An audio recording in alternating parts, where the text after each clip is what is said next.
l'importo della base di amministrazione deve essere impiegato anche diversamente, se non che i meccanismi di calcolo del patto di stabilità spingono fortemente i comuni a impiegare queste risorse per la riduzione del debito, dell'estensione debitoria, ma non è comunque un obbligo, almeno così io ricordo che sia stato detto in commissione.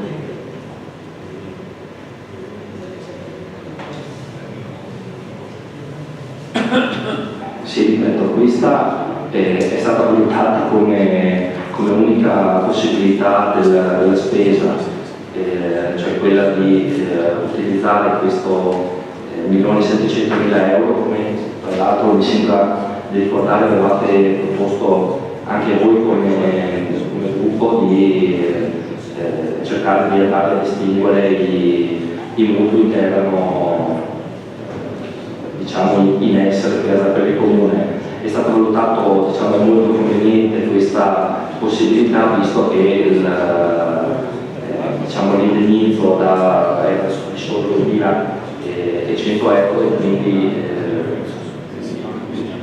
diciamo, non c'erano altre possibilità di utilizzo di questo 1.700.000. Premesso che la commissione, come avete detto voi, non c'era.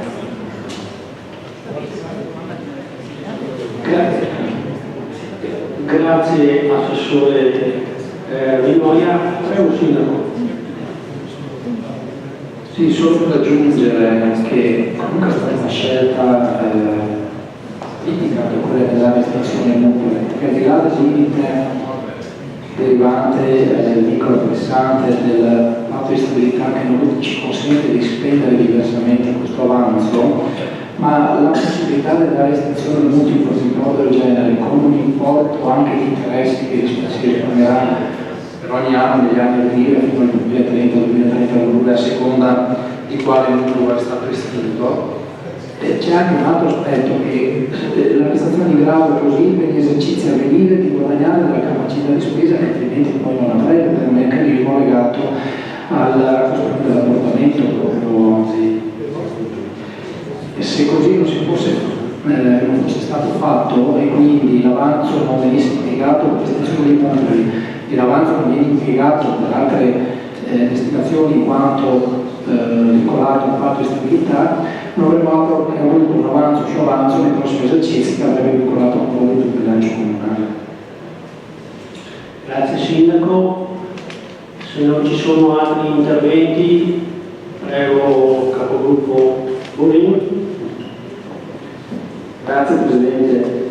Anche in questo caso è una dichiarazione di non voto in aderenza alla questione sospensiva e l'attuazione della stessa, ma vorrei integrare quanto già detto in precedenza relativamente all'ODG. In effetti noi auspicavamo, come diceva anche l'assessore Minoi, ma questo penso che lo auspicano tutti, l'istituzione non solo anticipata ma comunque definitiva poi dei mutui degli enti, come adesso si vorrebbe che avvenga. Non di meno, anche qui viene richiesta poi una delibera, no, per la immediata esecutività, e noi non vorremmo fungere da stampella, o quantomeno non vorremmo che ci venga chiesto di fungere da stampella rispetto alla mancanza di quei due consiglieri che notavo anche in precedenza nella discussione questa sera spiccano come assenti, i quali tra l'altro come pure assessore, che fanno entrambi parte di una lista civica che attualmente è di maggioranza e che è capeggiata da quel capogruppo che vuole presidere la commissione, che come ha detto l'assessore non si è tenuta, ovvero addirittura non si è neppure validamente costituita secondo la nostra interpretazione, e quindi noi non parteciperemo a lui.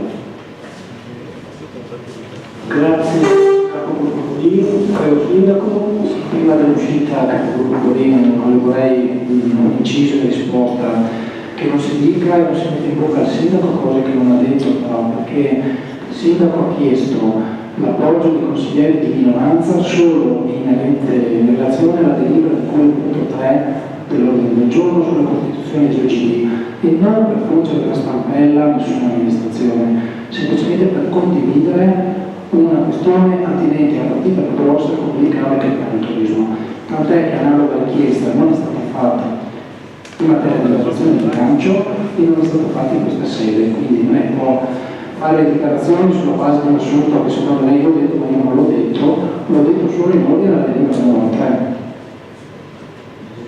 Grazie Sindaco, prego Capogruppo. Grazie Presidente, una semplice telegrafica replica. Il Sindaco forse ha vissuto o ha visto un altro film, io non ho attribuito al Sindaco alcuna dichiarazione del senso, semplicemente ho detto che non vorrei fossimo richieste di fungere, dopo lei non va a dire, tanto meglio la stampella. Mi preoccupa però constatare che analogo ragionamento non sia stato fatto rispetto all'altro punto in relazione all'osservazione che faceva adesso il Sindaco, a i due consiglieri di maggioranza che invece questa sera non sono presenti. Se il punto era così importante, andava così fortemente condiviso, era l'esigenza di assicurare una condivisione e un voto compatto di questa maggioranza, bene, l'assenza di quei due consiglieri. Io mi permetto di rilevare questo fatto, né più né meno. Prego Sindaco. Sarà una cosa triste che i consiglieri ne mancano 8 e probabilmente rappresentano la metà del paese. Questa è la tristezza, lasciando perdere le sue occupazioni in materia delle posizioni dei consiglieri Zanon o dell'assessore Giro. Votiamo quindi la delibera numero 5. Voti favorevoli, contrari, astenuti. Ringrazio tutti, il Consiglio è terminato, la seduta è tolta.